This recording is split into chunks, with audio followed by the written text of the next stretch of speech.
submersible pump, 0.5 horsepower.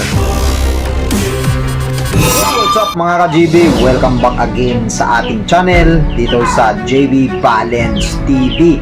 Magandang araw sa inyong lahat mga ka-GB at salamat sa palagi ninyong pagsuporta sa ating channel sa JB Balance TV, sa Facebook at dito sa YouTube. Ayan, mayroon po tayong gagawing video ngayon kasi mayroon tayong isang viewer na hindi naniniwala, nag-aalinlangan siya mga ka-GB na mayroong DDoS daw na submersible pump. Kaya ngayon ipapakita natin sa inyo na totoong mayroong DDoS mga ka-GB na submersible pump. Shoutout sa ating kaibigan na Drillers Bacolod Vlogs na nandyan ngayon sa Canada. Sir Ricky, salamat sir sa palagi mong pag-like at pagpanood ng ating mga video. Ayan, at saka kay Billy Dome and the Little Vlogger. Shoutout po. Magtulungan, Team Mababait, maraming salamat at sa lahat ng mga silent viewers natin dyan. So ngayon tara mga ka-GB, ipapakita na natin sa inyo. Let's go! At ito na nga mga ka-GB ay ihuhulog na po natin ang ating DDoS na submersible pump. Ito po ay 0.5 horsepower na submersible. Ayan mga ka-GB, yung tinutumbok ng ating arrow, yan po yung casing natin na DDoS.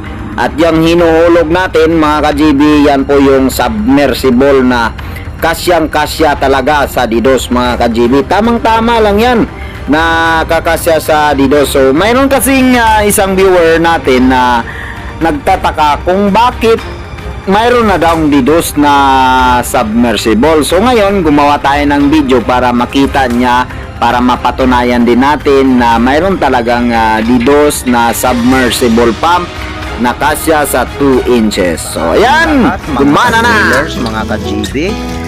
So ngayon nandito sa ating harapan ang ating bago lamang na tapos na project. Ito ay 80 feet na casing DDoS mga ka-GB, at ang ginamit natin dito na pump ay submersible pump, 0.5 horsepower mga ka-GB.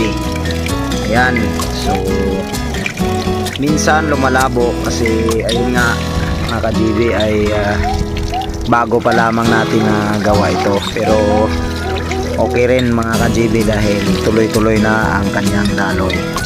Shoutout nga pala sa ating mga kaibigan ng mga drillers kahit saan man kayong sulok ng Mindanao, Pilipinas, o saan man kayong sulok ng mundo.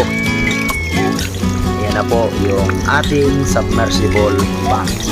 So sa mga hindi pa po naka-install ng submersible na DDoS mga ka-GB, ang DDoS na submersible pump ay screw type yung kadalasan at napakasilan po sa buhangin mga ka-GB dahil kapag mabarahan ng konti mga ka-GB ang kanyang screw pump ay hindi na makaikot. So yun po yung isang disadvantage ng 0.5 horsepower o yung DDoS na submer na screw type.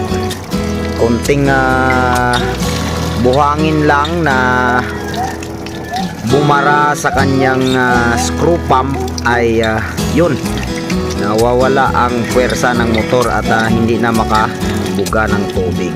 So sa mga mayroong katanungan mga ka-GB about sa submersible pump, maaari lamang kayo magtanong sa akin.